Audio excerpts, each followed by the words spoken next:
Қарашығанақтағы ұңғыма операцияларын басқару кен орнындағы қызметтің негізгі элементі және бұл озық техникалық дағдыларды мұқият жоспарлауды, сондай-ақ қауіпсіздік пен қоршаған ортаны қорғау стандарттарын ұстануды талап етеді.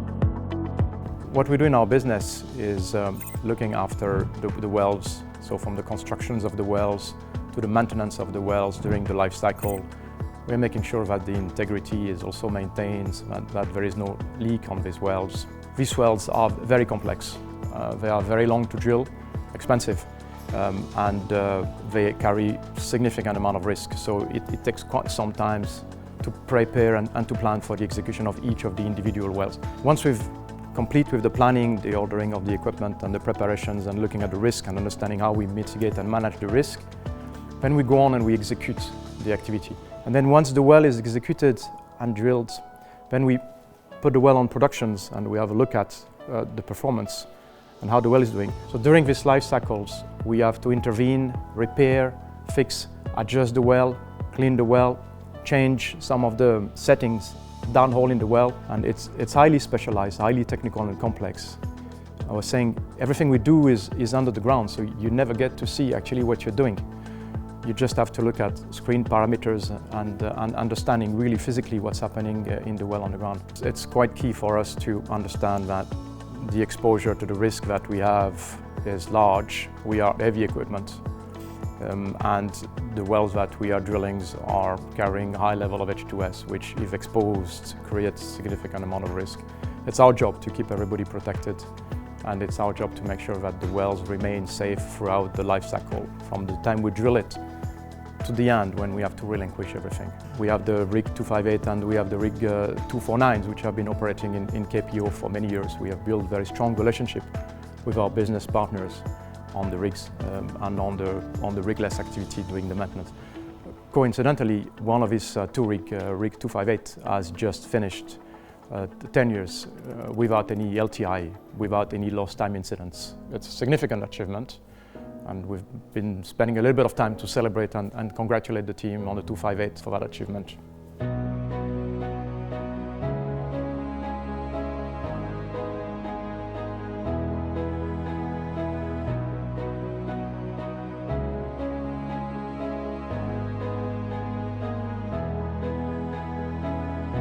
Қайырлы күн. Менің есімім Ескеров, мен 258-ші бұрғылау қондырғысына күндізгі ауысымның супервайзері лауазымында жұмыс жасаймын.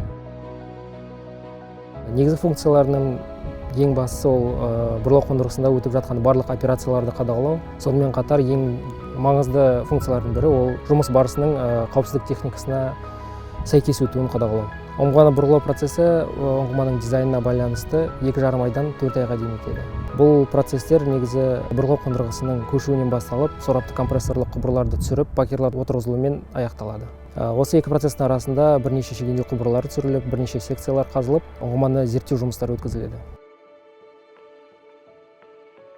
Газды кері айдау ұңғымаларының ерекшелігі шегендеу құбырлары өте ауыр және қалың болып келеді. Ол шегендеу құбырларын түсіргенде салмағы 1 миллион фунтқа дейін жетеді. Және де мұнайды өндіру үшін арналған ұңғымалардың өнімді секциясының ұзындығы 2000 метрге дейін жетеді.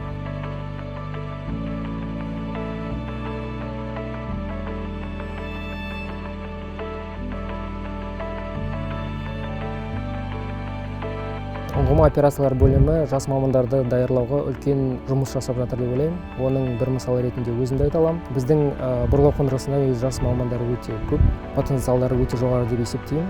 Өзімнің білікті ұстаздарымның жолын қуып, жас мамандарды даярлауға, өз біліммен, тәжірибемен бөлісуге үлес қосамын деп ойлаймын. КПО жаңа пайдалану ұңғымаларын бұрғылауды, қолданыстағы ұңғымаларды күрделі жөндеуден өткізуді, өндірістік объектілерді жетілдіруді, өндірістік жоғары деңгейін сақтауға қажетті басқа да жобаларды қамтитын ағымдағы бағдарламаларды қолдайды және жүзеге асырады.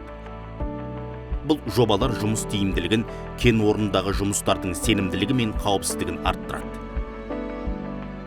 Меня зовут Айжан Утева, я являюсь менеджером отдела общего проектирования. Я работаю в компании КПО больше 20 лет. Я начала свою деятельность как молодой инженер после университета.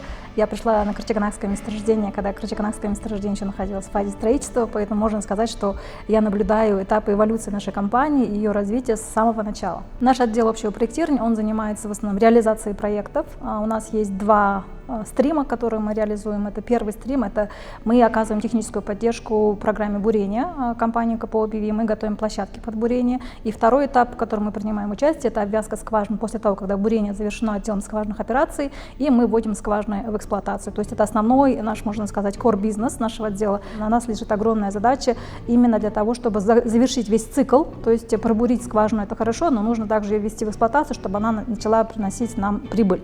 Поэтому мы очень гордимся, что ежегодно наша команда вводит от 6 до 7 скважин в год, и мы планируем также наращивать наш объем по обвязке скважинных операций.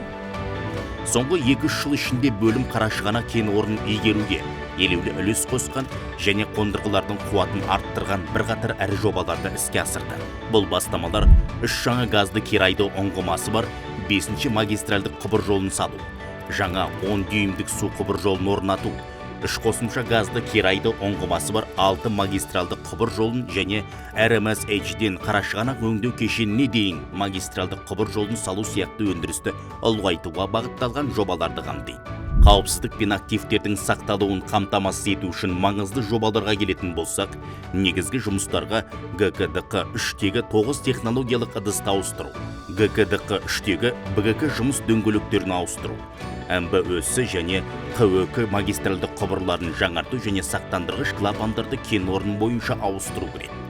Сонымен қатар аяқталуға жақын ағымдағы жоба Қарашығанақ өңдеу кешенінде бейтараптандырудың жаңа акустикалық залалсыздандыру кешенінің құрылысын көздейді.